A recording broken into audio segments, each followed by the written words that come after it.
नमस्कार, mind report में आपका स्वागत। आज के अंक में बात हमीरपुर लोकसभा सीट की, जिसका लोकसभा क्रमांक है 47।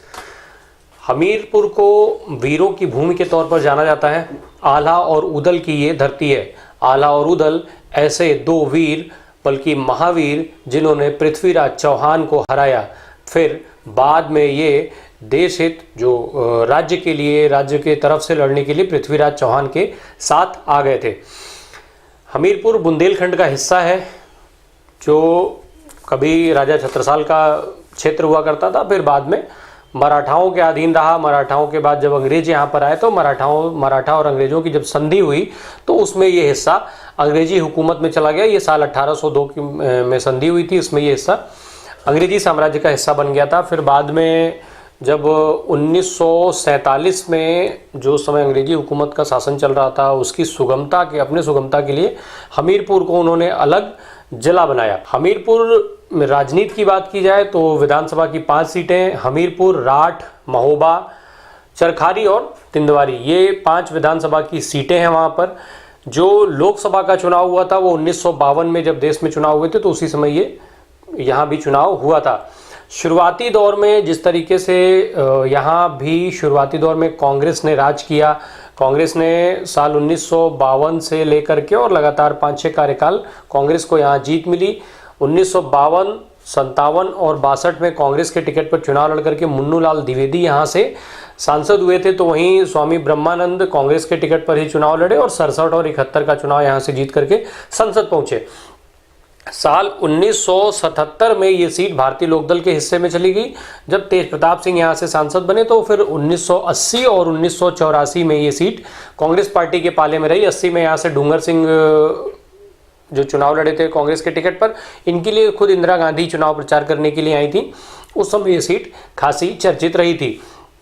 साल 1989 में ये सीट जनता दल के खाते में गई, जब गंगाचरण राजपूत यहाँ से चुन करके और संसद पहुंचे। साल 1991 में पहली बार इस सीट पर भारतीय जनता पार्टी को जीतने का मौका मिला, जब पंडित विश्वनाथ शर्मा यहाँ से चुनाव जीते। पंडित विश्वनाथ शर्मा इसके पहले झांसी की लोकसभा सीट से सांसद हुआ करते थे। बाद में उनके बेटे उसी सीट से वर्तमान समय में सांसद हैं। बहरहाल 1996 में फिर से भारतीय जनता पार्टी को यहाँ जीत मिली और गंगाचरण राजपूत जो जनता दल में थे वो भारतीय जनता पार्टी में आ चुके थे और ये चुनाव जीते। फिर 1998 का चुनाव भी यहाँ से जीते, 3 बार यहाँ से ये चुनाव जीत करके सांसद रहे, हालांकि 2 अलग अलग पार्टियों में रहे।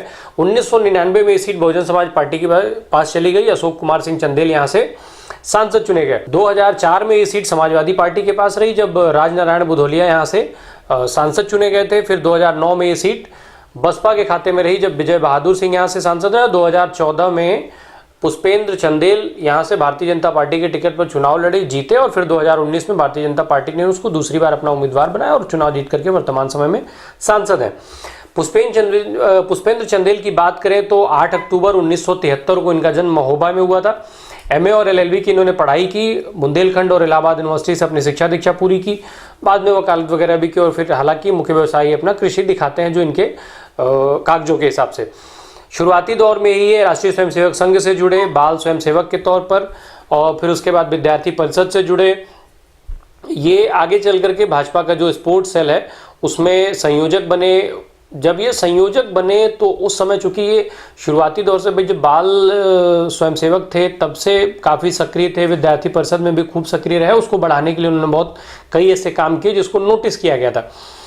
जब ये खेल प्रकोष्ठ में आए, क्रीड़ा प्रकोष्ठ में आ गए भारतीय जनता पार्टी में, तो इन्होंने उस समय प्रदेश के बड़े खिलाड़ियों को एक मंच पर लाने का काम किया था, जिसको उस समय खासी चर्चा मिली थी। और साथ ही साथ कई जो सांस्कृतिक कार्यक्रम हैं उनका ये खूब आयोजन कराते थे, दंगल का आयोजन कराते थे।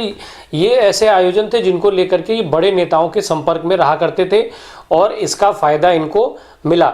साल 2014 में इनको भारतीय जनता पार्टी ने अपना उम्मीदवार बनाया, लोकसभा का चुनाव लड़ाया, ये चुनाव जीते मोदी लहर में और फिर सांसद हुए। फिर 2019 में दूसरी बार ये सांसद हैं। अब इसके बाद नाम आता है विशंबर प्रसाद निषाद का। समाजवादी पार्टी के नेता हैं, उत्तर प्रदेश में निषादों के बड़े नेता के तौर पर जाने जाते हैं। निषाद नेता के बड़े चेहरे हैं समाजवादी पार्टी में। तिंदवारी की जो विधानसभा सीट है उससे ये 4 बार विधायक रहे हैं, 1991, फिर 1993, साल 2002 और 2007 में ये विधायक रहे। उत्तर प्रदेश में जो समाजवादी पार्टी की सरकार थी उसमें ये कैबिनेट मंत्री रहे। साल 1994 में ग्वालियर जेल में बंद फूलन देवी को जेल से बाहर निकालने में इन्होंने बहुत महत्वपूर्ण भूमिका निभाई थी। उस समय ये सरकार में कैबिनेट मंत्री थे और उनको बाहर लाने के लिए इन्होंने खूब प्रयास किया और वो सफल भी हुए। समाजवादी पार्टी के जनरल सेक्रेटरी हैं, साथ ही मध्य प्रदेश के प्रदेश इंचार्ज हैं। 2014 में समाजवादी पार्टी ने इनको हमीरपुर की लोकसभा सीट से अपना उम्मीदवार बनाया, पर ये चुनाव जीत नहीं पाए, चुनाव हार गए। जब एसपी सिंह बघेल राज्यसभा के सांसद थे, उन्होंने जब लोकसभा के चुनाव में लोकसभा जब वो जीत गए, जब सांसद हुए, तो उन्होंने राज्यसभा के सदस्यता से अपना इस्तीफा दिया, सीट खाली हो गई। तब इनको राज्यसभा जाने का मौका मिला, 2 साल का कार्यकाल पूरा किया, फिर उसके बाद दोबारा से ये दूसरी बार राज्यसभा के सांसद हैं। इनके अलावा राजनारायण बुधौलिया का नाम आता है, जो समाजवादी पार्टी के नेता हैं। 2004 में समाजवादी पार्टी के टिकट पर चुनाव लड़ करके और हमीरपुर की लोकसभा सीट से सांसद चुने गए थे। इनका चुनाव प्रचार करने के लिए खुद मुलायम सिंह यादव गए थे। इसके पहले जो ये चुनाव लड़े थे, तो मुलायम सिंह यादव ने उस समय ये भी कहा था कि आप लोग इनको कई बार हरा चुके हैं और जब तक आप इनको नहीं जिताते रहेंगे, जब तक आप इनको जिता नहीं देते, मैं इनको टिकट देता रहूँगा। उसका फ़ायदा इनको ये मिला कि ये चुन करके यहाँ से संसद पहुँचे। हालांकि बाद में वर्तमान समय में ये भारतीय जनता पार्टी के पास हैं, भारतीय जनता पार्टी में है, समाजवादी पार्टी का साथ छोड़ चुके हैं। इसके बाद प्रीतम सिंह लोधी का नाम आता है, जिनको किसान के नाम पे भी जाना जाता है। कांग्रेस पार्टी के नेता हैं। साल 2014 2019 में लोकसभा का चुनाव लड़ चुके हैं। साल 2014 में चौथे नंबर पर रहे थे और 2019 में ये तीसरे नंबर पर रहे। इसके बाद अशोक कुमार सिंह चंदेल का नाम आता है, जो 1999 का लोकसभा चुनाव जीते थे। 1999 में ये इसी सीट से सांसद चुने गए थे। इसके पहले ये 4 बार विधायक रह चुके हैं हमीरपुर की विधानसभा सीट से। 1997 में 5 लोगों के मर्डर के संबंध में 11 लोग नामजद हुए थे, जिसमें एक नाम इनका भी था। फिर 19 अप्रैल 2019 को इलाहाबाद की हाई कोर्ट ने अपना फैसला सुनाया, जिसमें इनको उम्र कैद की सजा हुई। ये 2017 का जो चुनाव था, जो पहली बार ये 1989 में जीते, फिर 1993 में, 2007 में, फिर चौथा चुनाव 2017 में चुनाव जीत करके ये हमीरपुर की विधानसभा सीट से भारतीय जनता पार्टी के टिकट पर जीते थे, विधायक थे। जब वो 2019 में फैसला आया तो फिर इन्होंने अपने पद से त्याग दिया। युवराज सिंह भारतीय जनता पार्टी के टिकट पर चुनाव लड़ करके और वर्तमान समय में वहाँ से विधायक है। और वहीं अशोक कुमार उम्र कैद की सजा काट रहे हैं। चुनावी समीकरण की बात की जाए तो यहाँ जो कुल आबादी है उसमें 89.79% आबादी ग्रामीण क्षेत्रों में निवास करती है, तो वहीं 17.21% आबादी शहरी क्षेत्र से आती है। 17,38,170 यहाँ कुल मतदाता हैं, जो 2019 के आंकड़े हैं। उसमें 9,47,611 पुरुष मतदाता हैं, तो 7,90,451 यहाँ महिला मतदाता हैं। यहाँ जो समीकरण है, जो निर्णायक भूमिका की बात की जाए तो जो जाटो अहिरवार जो वोटर हैं वो करीब 2 लाख के आसपास हैं। ये बड़ी संख्या होती है इनकी, लेकिन जो निर्णायक भूमिका निभाता है वो समीकरण है ब्राह्मण और मुस्लिम का, जिसमें ब्राह्मणों की संख्या करीब 1,80,000 के आसपास है, तो वहीं मुस्लिम जो वोटर हैं उनकी संख्या 1.25 लाख के आसपास है।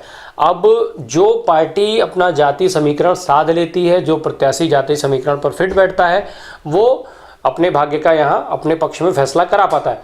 हालांकि हर बार सूखा, पानी और ये जो मुद्दे हैं वो खूब उठाए जाते हैं, जो बुंदेलखंड के सबसे बड़े मुद्दे हैं, जो सबसे बड़ी दिक्कतें हैं, हर बार उठाए जाते हैं, पर कभी भी जीतने के बाद उन मुद्दों पर काम नहीं किया जाता है। यही यहाँ का इतिहास रहा है। धन्यवाद।